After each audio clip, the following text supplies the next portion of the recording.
好，赖清德去参拜这个新竹北巡新天宫，宣布月薪5万块以下的明年不要交税哦。那赖清德说明年报税会变成史上人最少的，因为大家都不用交税了哦，年薪62万6千块以下就免税了，所以呢，台湾有40%的人是不用交税的啊。那徐宇珍委员说这是话术包装诈骗，113年度报税早就有，为救民调无所不用。就是说呢，其实免税的早就有了啦，哦，只是原来40几%，现在变成这个就没有增加多少嘛，因为它是这个物价水准也在提高，它有一个公式了哈。那而且不交税，大家都不交税好吗？表示他所得不是很高嘛，所得不是很高是你的光荣吗？我想很多人宁愿交税赚得多，而不愿意这个赚得少不交税，对吧？因为你交税还是你所得税的一个比例拿去交，不是全部交嘛。所以我如果赚1000万，我交这个现在税可能要交40%，扣一扣，大概交200-300万，但我还剩下500-600万呢，或者我通通不用交，我就赚60万哦。那你要选择什么？大家还宁愿说，对不对？当然。还是需要多一点收入嘛，哦，所以我就不懂，这有什么好吹牛，有什么好讨好的呢？哦，这个很奇怪啊。那赖清德说，我们的经济成长率会冲破6%了，哦，比美国、日本都高，哦，所以呢，我们很厉害，哦，经济也很好，哦，大家又不用交税，太棒了啊。那赖清德说呢，这个就业情况是20年来最好的，哦，所以呢，将来我们支配的所得会提高，啊。那另外呢，这个中东锦说，我们现在苗栗财务很困难啊，你多给我们点钱啊。赖清德说，我没有把苗栗当外人啊，哦，希望县长呢蓝绿白都当一家人啊，真的吗？真的这样吗？真的这样也好，但事实上真的是这样子吗？哦，你看你补助各县市，对不对？你这个我们不要讲别的好，你之前那个前瞻8800亿，你到底给了谁？那钱到哪里去了？啊，所以呢，这个真的有把苗栗当自家人吗？有把蓝绿白当一家人吗？啊，所以呢，这个赖清德还叫中东锦对我们民进党议员好一点啊。那国民党的议员就说，本来要罢免他们都停了，没有再继法，要怎么好？要怎么好？我们看一下。总统赖清德到竹北新天宫参香，他在致辞时提到，明年报税是史上最少，年薪低于62万6千元不用缴税了。另外，咱政府法律推动降税哦，减税。明年5月份报税的时候，大家就知道，你一个人1年赚62万不用缴税，一个月赚5万块不用缴税。你若2个某，有2个饲2个囡仔5岁以下，1年赚164万1000块不用缴税。另外，还有2个老的，就是2个某，另外是爸爸妈妈有带2个囡仔，年收入214万要免缴税。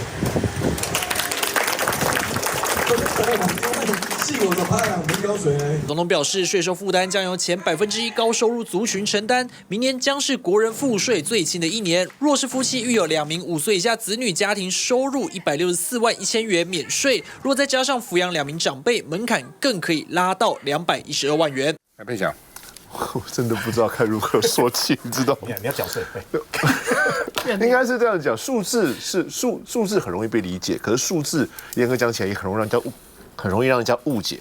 我们就最近在讲说，我记得是说，我们的这个平均数来讲，我们的这个每个人的全国国民平均月均好像是7万多，但是事实上来讲，这平均数基本上是个大错误，因为中位数根本不到7万。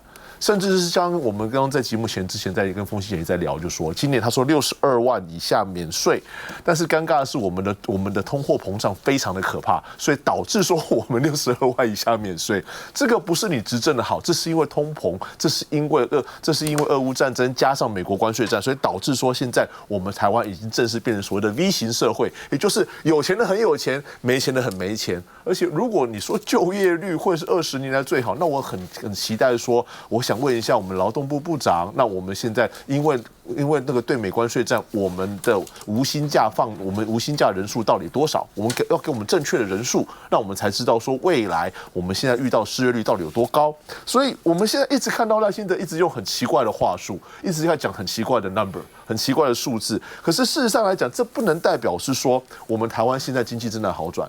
严格讲起来，台湾现在已经掉到一个陷阱，就是所谓我刚刚讲的 V 型社会，有钱的越来越有钱，没钱越来越没钱，甚至我听过1%付好像20几%到30%的税。而且今天讲，我们就跟1%的高手的课税就好了。我觉得他这样讲，其实严格他这样讲，其实他是没有把这个总统做好。因为总统应该是他想说1%票我不要，就90%的票都给我就好了。我觉得这样算的。可是如果以这样来讲的话，那就是台湾的悲哀。因为那请他提修法，请他提修法，这是全民总统，这不是百分之几的总统，他不是一天到晚是对。制造族群对立，制造阶级对立，然后就能拿到票。政治不能这样玩。如果你真的是一个全民总统，一个为中华民国好的总统，你万万不该一天到晚用数字来去骗人，万万不该一天到晚这种族群的对立。大罢免之后，居然还去讲说啊，请善待蓝绿白议员。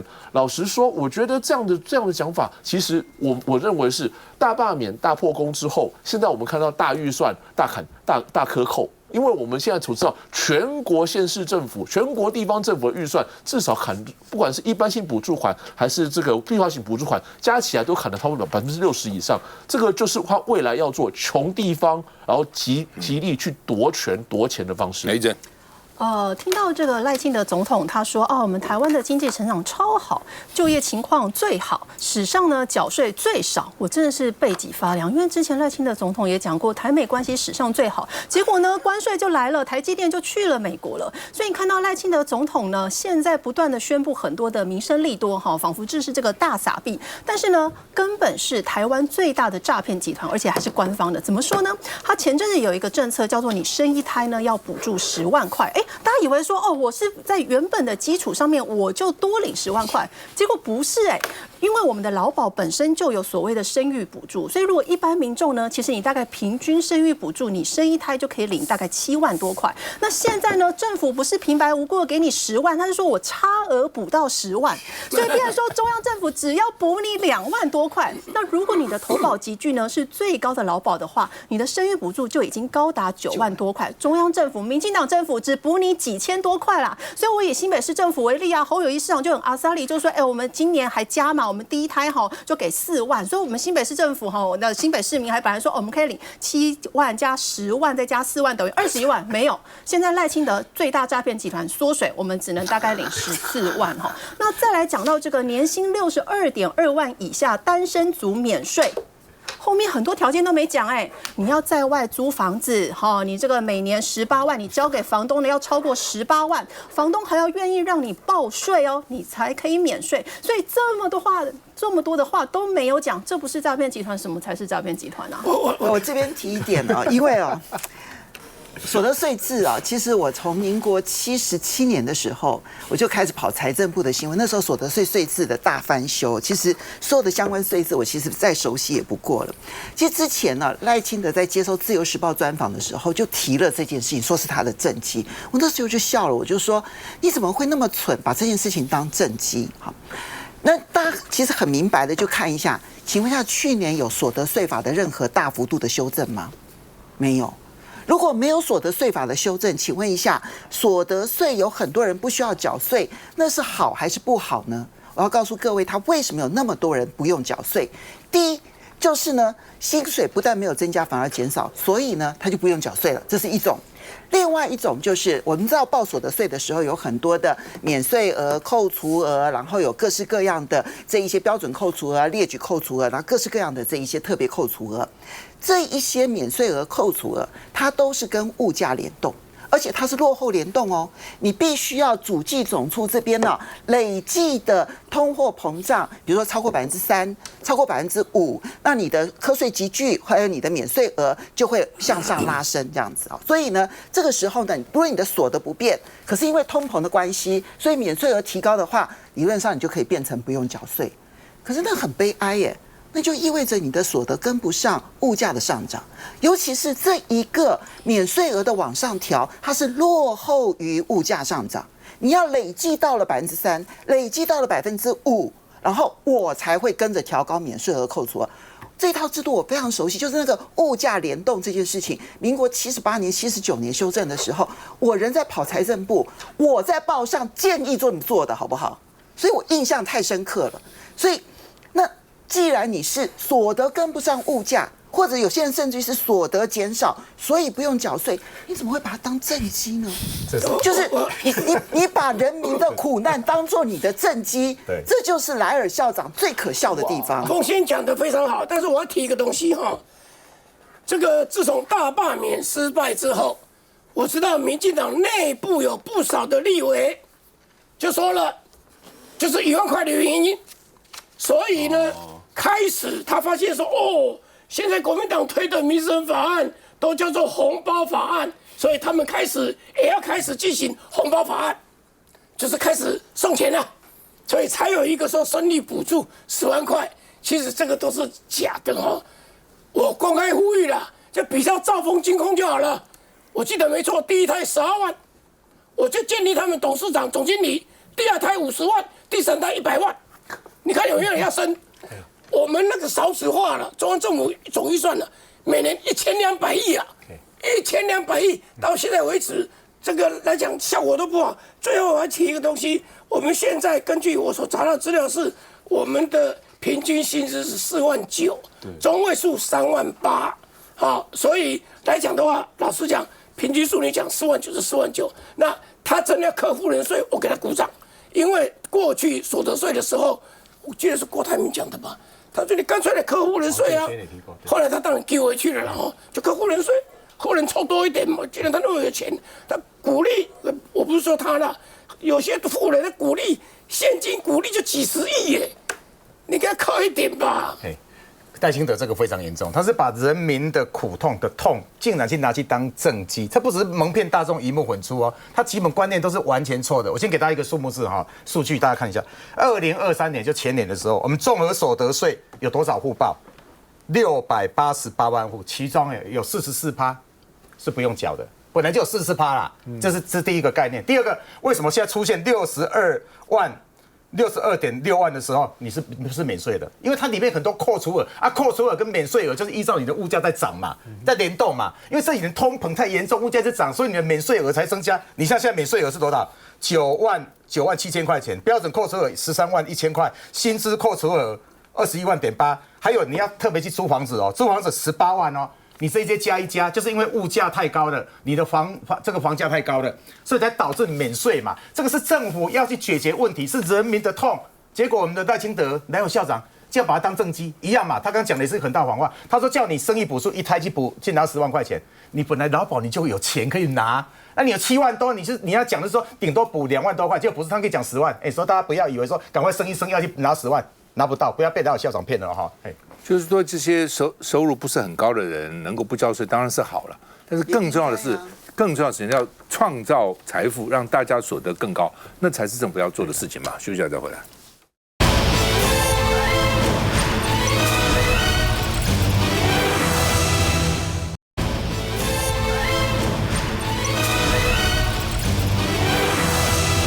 好，徐小金把哪里弄来影片了？说去年王一川开他的 BMW 闯红灯违规左转。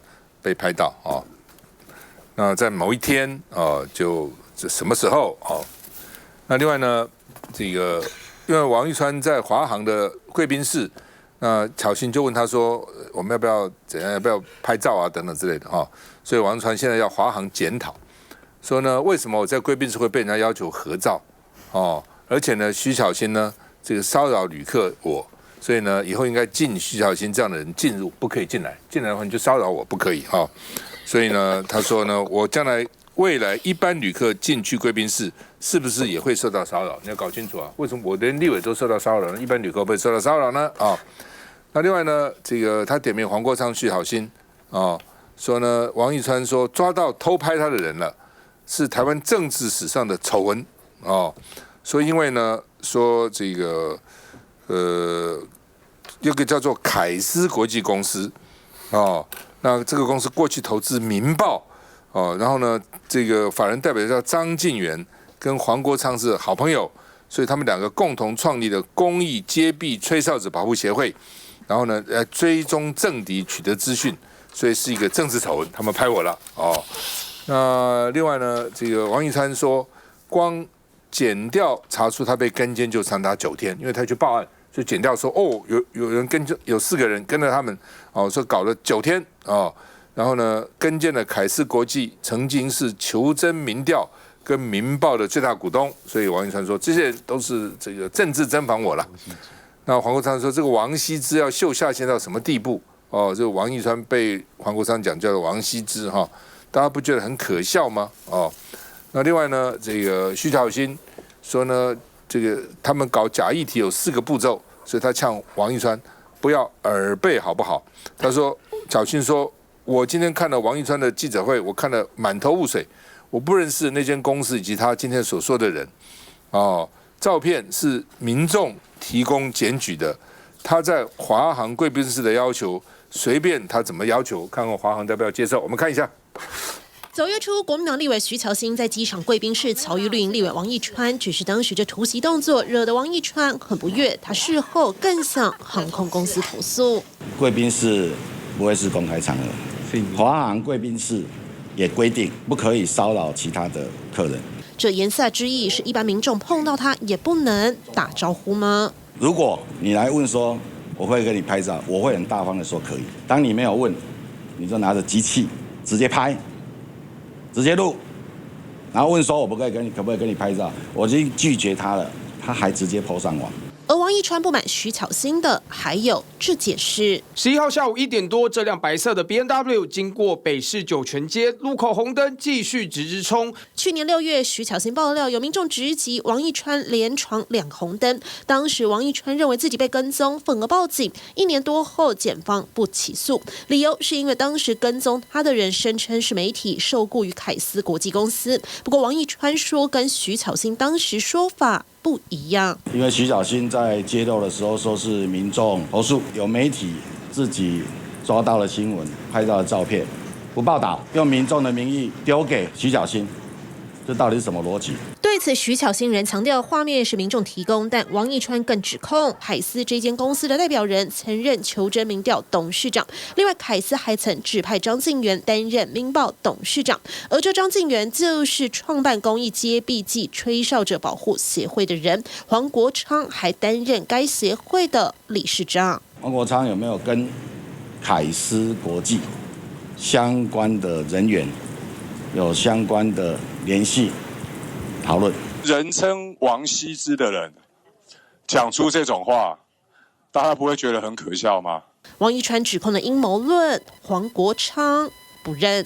王一川跟徐巧芯可以说是蓝绿阵营声量都很高的政治人物。那他们互打，其实对于自己的支持者来讲，各自都有这个各取所需啦。那因为一开始是徐巧芯先爆料王一川的这个跟拍影片，那王一川当然怀疑说，徐巧芯手上影片从何而来，所以去提告。虽然不起诉，但是查到说背后是一家这个凯斯国际，那聘请了4位狗仔跟监这个王一川，那他觉得说，为什么没事要跟监我？然后又查到说，这个凯斯曾经投资民报啊，曾经投资这个吹哨者等等，认为这后面又跟黄国昌之间有关联，所以因此认为说，黄国昌跟徐巧芯在整个事件里面扮演相关的角色。那这是王一川今天记者会主要的内容。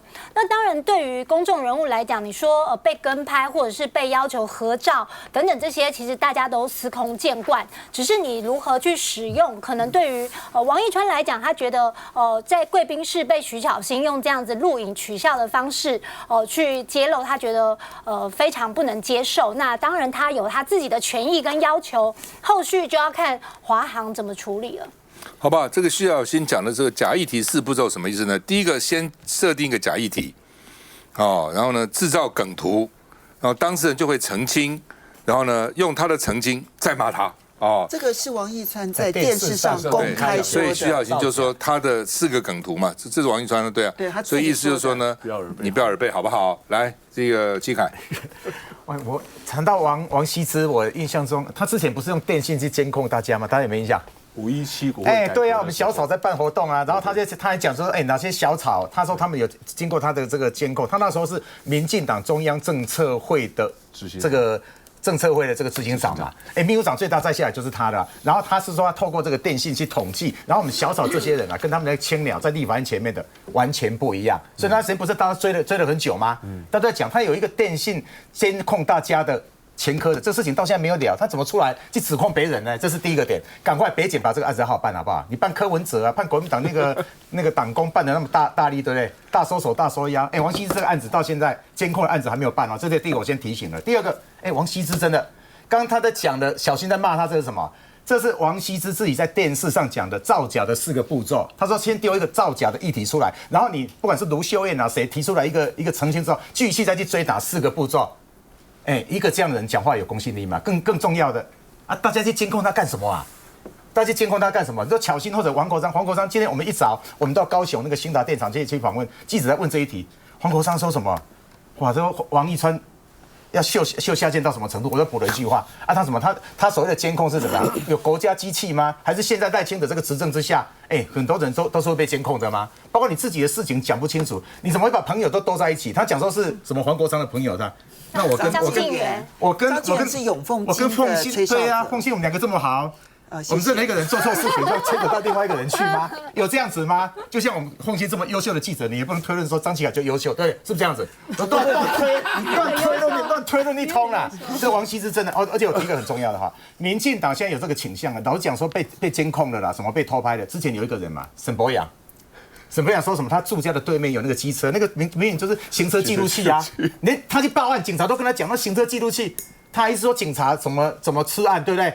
那时候就有心理学家，还有这什么医生都出来讲，这有可能是那个什么被破坏妄想症的前兆啊。像王一川是不是跟这个沈伯洋是比较类似的？民进党这些明星刚。家里在讲说他们的是网红，或者说流量很高，可是讲话要有根据嘛。就像沈伯洋，警察都跟你讲不是被监控的。好，那王羲之你去控告什么黄国昌或者是那个徐小青，你把证据拿出来啊。我只不解哈，像以前我们都认为说我们被监控，那是因为执政党要监控在野党，你情资都在执政党手里嘛，调查局在谁手里，情报局在手里。对不对？什么都在执政党手里啊，执政党才有那种哇，这个天罗地网来监控你啊，对不对？调查局我知道有几部车子，好像民宿 BC 的车，那个车在你家附近，只要打到你家窗户，你在里面讲什么话都可以监控得到。几年前就有很多人就警告，说连在家里讲话都要小心，那就是执政当局才有这个东西嘛，知道吗？就是说，比如说电话挂线什么，也只有执政当局有这个本事啊，你民间怎么可能？民主党怎么可能？国民党怎么可能？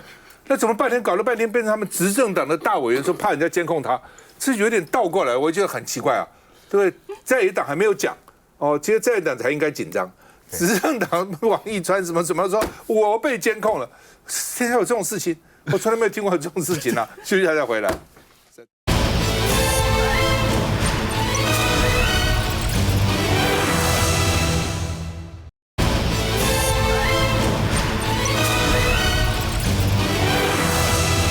好，国民党现在要选党主席了哈，那当然有人选总是比没人选好了。我觉得大家这个各自把自己的强处啊，这个怎么好啊，我觉得都是好事情哈。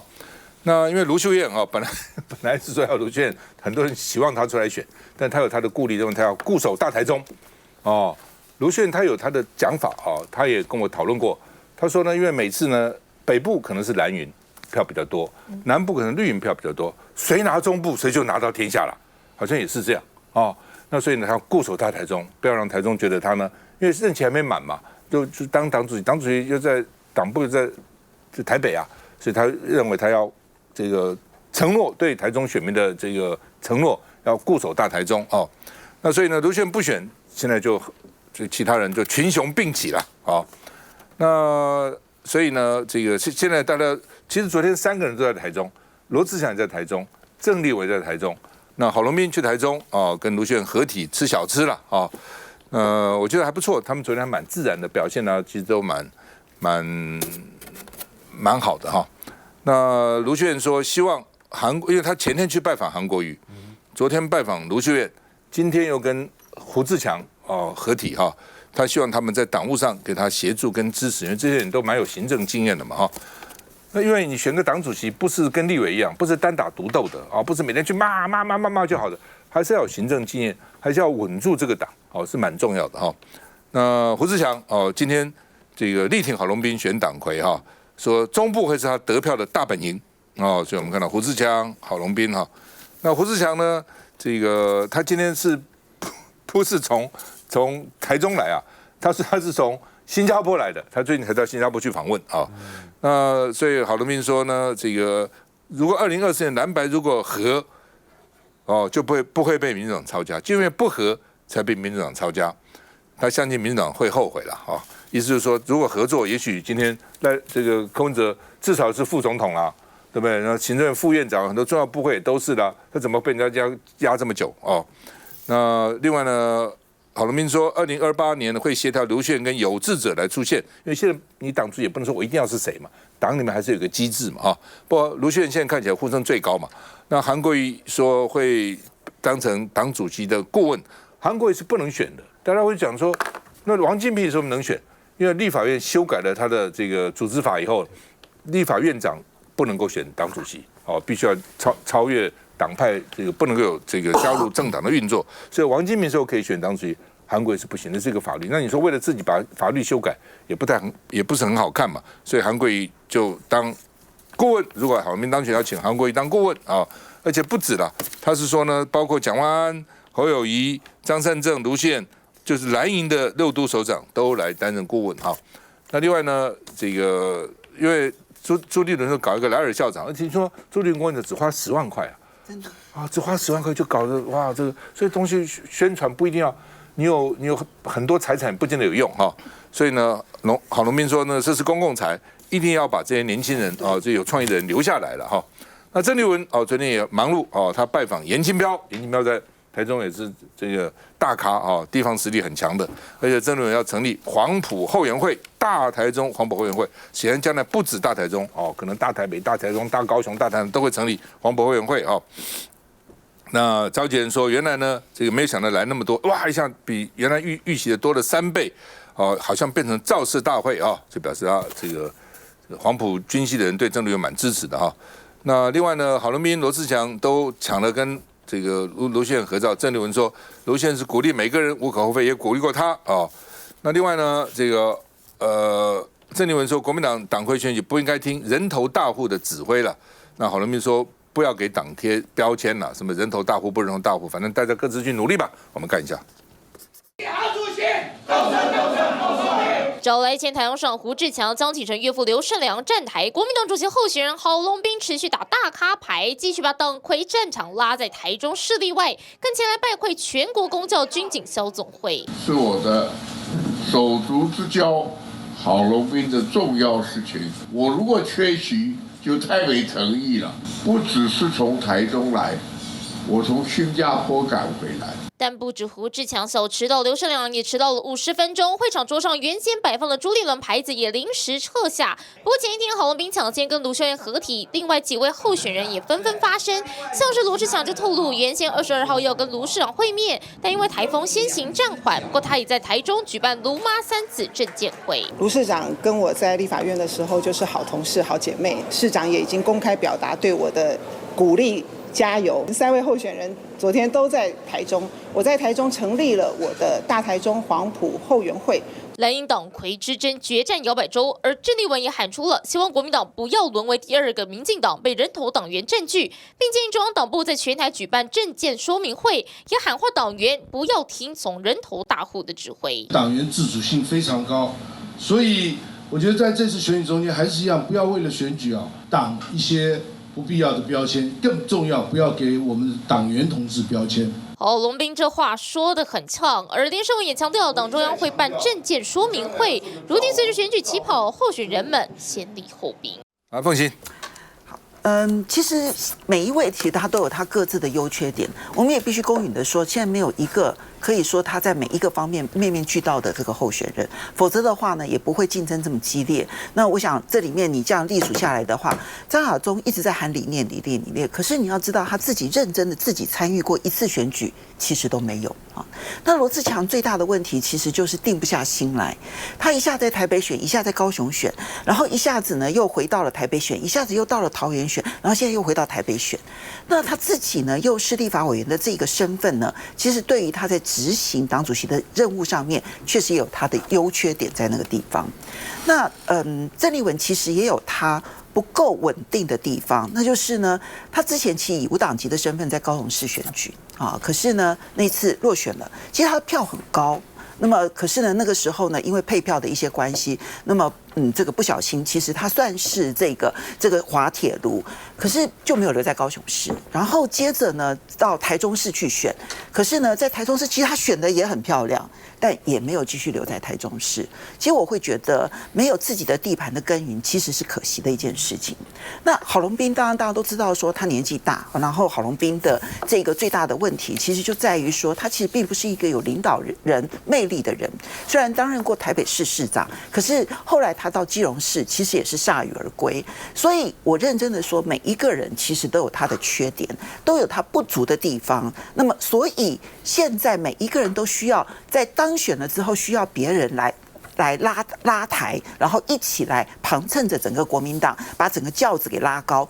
这点其实我会建议说，在这个时候只要杀到剑骨，其实那都是对自己更不利的一件事情。就算赢了，对不起，那你就可能会输掉，让国民党整个的输掉。那么第二个部分，我要特别提一件事情，就是说，其实选举是这样子，我印象很深刻，许信良跟我说过一句话，他说“积小胜成大胜”，任何一个政党都是一样。你就必须要在每一次的选战当中去磨练出，然后取得胜机。台湾啊，我看了这么多次的选举，太清楚了。那个摇摆的那一个这个墙头草，其实一定有一定的比例，至少10%以上。你如果没有赢，他就摆过去了。那这个，除非对方犯了很严重的错，否则的话拉回来是一件很辛苦的事情。所以重点不是2028，对我来说重点是2026。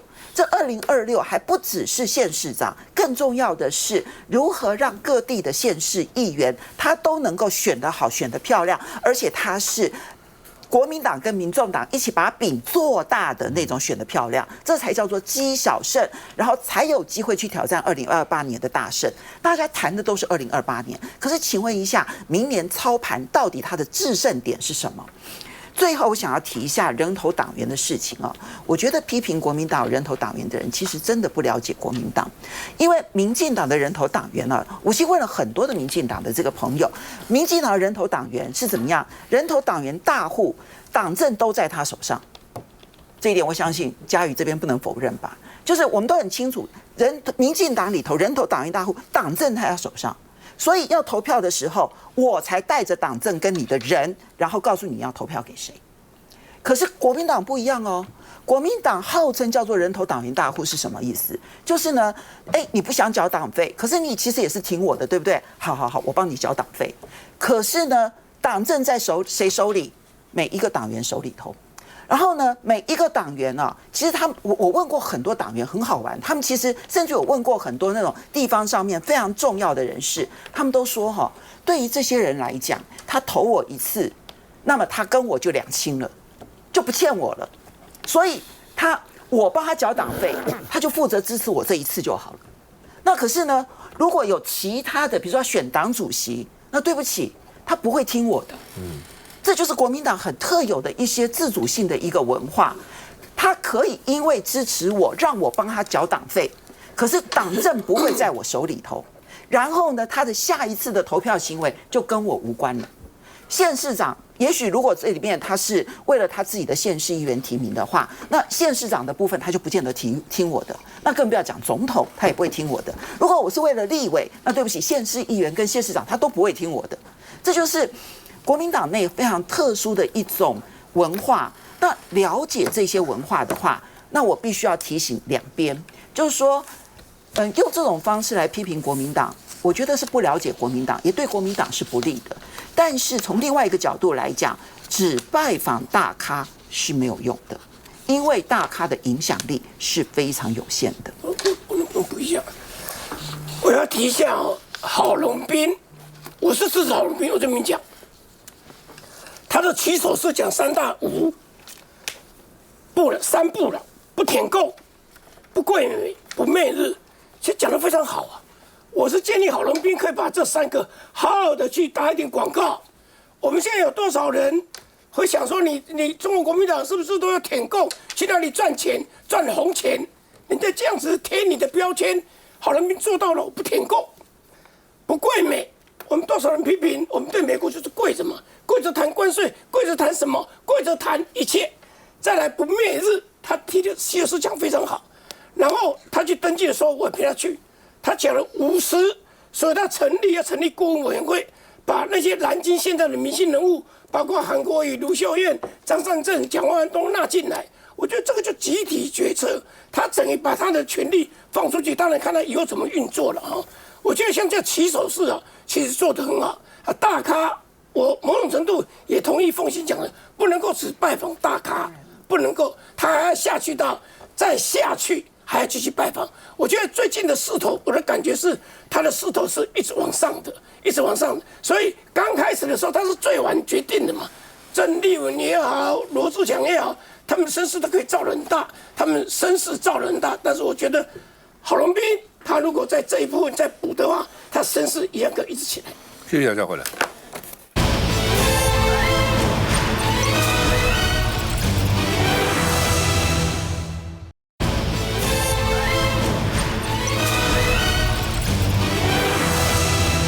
好，今天早上黄国昌到台电兴达，因为前阵不是火光冲天啊，哦，什么新2号馆啊，这个法兰啊 ，Flange 啊那边漏气，而且说完了这 Flange 不见了，怎么会不见了呢？哦，你知道调查他为什么出事啊？说那个也没有了，谁能把它拿走呢？除了台电人，谁外人有可能把那个法兰拿走吗？不可能嘛，哦，所以呢，这个他们说火灾的调查很草率。这践踏了高雄人的权益哈。那另外呢，地方说，哎呀，这个不怪台电了，台电当然也是受害者了，要怪基义啊跟中鼎了哈，等等了哈。但是那个垫片到底是哪来的，对不对？到底怎么回事？这些国家有没有这样的垫片？是中国生产呢，还是怎么样？那你当时怎么验收的呢？所以法兰是说2个管子要再接在，因为管子很长嘛，你不可能做一个管子那么长嘛。当2个管子要接在一起的时候，中间就用螺丝，它2个等于是那个法兰，然后用螺丝把它拴起来，但中间有垫片，因为否则的话，2个金属之间太硬了嘛，会漏气了。垫片就让它在中间哦，让它能够阻挡这些漏气。那到底法兰是谁做的？哪一国做的？验收怎么验的？有没有可能低价高报？有没有中间的贪污在这边搞鬼？哦，那所以呢，台电被批了哈，说因为这是个人祸。爆炸是自己调查自己，哦，所以呢，居民就说还会有下一次的，只有这么一个法兰吗？只有这么一个垫片吗？不可能嘛！买的时候一定买一大批嘛，对不对？而且那个管子也不是只接这个地方啊，你这每个地方都多少公尺就要接一个，多少公尺就要接一个啊，哦，所以这是有问题。台电说呢，法兰垫片规格错误，高温影响失效，变成火灾，就是那个垫片高温不能承受高温了。不能承受高温，那你把那边干什么呢？哦，这我觉得都很荒唐，你很难想象牵涉到这么多的财产，这么重要的发电，这么多居民的健康跟安全，能够这么草率哦。那专家是说，台电看文件审核就过关，所以瑕疵非常严重。就你是看文件哦，核标了，还要看看实体到底怎样啊？过去的使用的这个状况怎么样啊？甚至还要拿来实验啊！我火烧了多少度，看它能不能承受啊？这是必须要做的事情，光看看文件就过了哦。所以呢，瑕疵非常的严重哦。那柯志恩说，他跟那个邱宇轩早就接到工程师的爆料了。邱宇轩是议员了哈。那呢，但是呢，这个说台电验收非常松散，赶工压力又非常大。所以呢，为了弥补足电力的缺口，这个放宽震动的标准，哦，然后呢，应该检修又继续运转这些机组。法兰垫片呢，品质也不合规定。当时民进党委员还批评柯志恩跟邱宇轩议员是乌龙爆料，结果他说执政党立委应该去监督台电，不监督台电，这为什么这个闯了祸了，还来抹黑国民党的民意代表？我们看一下。感谢，阮抗争4、5档啊，拢无人来行甲到啊。高雄兴达电厂周遭里民向民众党立院党团总召黄国昌递上陈情书，并控诉电厂造成空污，严重影响日常生活。风一大或者台风的话，它那个会卷进去我家里面的煤，所以我希望不要再烧煤了啦。不然天天都闻到那个霉味啊！选在台风前率团考察兴达电厂，黄国昌除了痛批台电胆大妄为，偷偷运作兴达电厂已经停役的燃煤机组，还质疑台电针对9号发生的天然气外泄爆炸事故说法不够清楚。侦测到漏气到爆炸的时间大概只有短短的10分钟。那请问，从开始漏气到侦测到漏气，中间隔了多久？当初这个法兰垫片安装的过程是由哪一家厂商来负责安装的？台电似乎在他们的记者会说明的内容当中，对于这个厂商是呵护备至完全不敢提厂商的名字。黄国昌点名中鼎工程是兴达爆炸案重点调查对象，他提到台中电厂2年前弊案，今年火灾承包商都是中鼎。相同的厂商一而再再而三发生了相同的事故，而台电在这个过程当中，竟然是用书面审理，没有监工，没有监制。我更怀疑的事情是当初到底是怎么验收的。黄国昌认为台电的解释不但没解决问题，反而引发更多问题。他同时提到，依照消防法要做事故调查的是地方政府，如果高雄市政府打算以台电说法为准，台电自己调查自己，难以让居民安心，社会幸福。那这个你早上去到底情况怎样？今天一早有5位民众党立法委员一起到现场去，一到的时候，附近的居民已经在那边陈情跟抗议了。他们多可怜，大家知道吗？他们说9月9号晚上8点多爆炸的时候，他们很多人那个家里跟门窗都破碎掉了，有些连地面都破掉了，很多都吓哭了，好几个晚上都没办法睡觉。可是严重是到什么？第一个到现在真相没有出来，所以我们今天就是去追真相。今天有查到一个非常明确的，可是就刚刚赵大哥在讲的，他这个法兰之间这个垫片，我们今天第一个很明确问他，他说是金属金属怎么会整个烧融，整个会不见呢？这个没有道理，所以。很明白的，我就说第一个有没有偷工减料？我今天要他拿一个东西出来，今天他没办法马上给我，可是至少明天要拿掉了。他说4月11号之前，他们先用一个临时的这个垫片，然后呢到4月11号就换成这个正式的。他们就怀疑说，第一个有可能就是偷工减料了，第二个就是换的时候没有换好。那我说不管你怎么样，你第一个你这个很简单啊，你进你的这个库存，你那边你要出货的时候，你一批出来，那每一片一定都有记录嘛，对不对？那你用了几片，然后几片是报销掉的，你后来有几片缴回去的，我要他明天之前清楚这个东西。不过今天至少他很明确的承认了，第一个要么就是偷工减料，要么就是他换的时候出了这个问题，这个明天整个答案是会出来。第二个更严重的是什么？他现在承包商奇异跟中鼎是同样承包商，连中火也是一样是配这人，这是爆炸的是他这个兴达的新2号机。1号机跟3号机同样同包商都是一样的，进的这个金属这个垫片同样都是一样，所以我现在要求说你要全部去清查，包括中火，你1个礼拜内你要给我这份的这个报告。更严重的还有一个也是很严重的，现在那个居民就讲，他们现在都闻到那个燃烧的那个煤炭油那个味道有没有？之前大家记不记得和山研历5月份的时候，兴达这个3号4号那个烧煤的就重启，对不对？现在。新2号机这个天然气泄漏爆炸完以后，它4号机又开始要做了，全部都是用这个燃煤的，所以我们要求说，你到底烧了多少煤？甚至连审计部都提出来说，他们因为这个煤一直在用都已经除役的都还在用3年来自燃了几次？255次，就大概4天一次，4天就自燃一次我们要求那个不能再烧煤。第二个要把烧煤这个自燃这个比例一定要降低，要好清查全面的这个公安全，包括台中的赶快清查清楚。好吧，我们看什么叫法兰，这个管子对不对？2个管子要连在一起的时候叫这个法兰，然后中间有螺丝栓，中间就是垫片。照理讲这个垫片它可能可以防漏了，可以缓冲了，可以连接了，防震了，防水，它有各种功能了所以需要不同垫片。结果现在发生事以后，垫片不见了。本来中间的垫片不翼而飞，没有了，这不是很奇怪吗？你们立委到底怎么看？是啊，这个是很奇怪的。这些工程来讲的话，这个垫片我们看到来讲的话，这各位可以想到你家里那个水龙头水管有时候下啊，要怕到漏掉，它都有电片，所以电片非常重要。电片不见了，这大有问题，到底是怎么样？台电的疏失必须去检讨，必须去追究。可是整个能源政策的出错，变成是错误的政策比贪污更可怕。我们现在就看到这个实例在这里。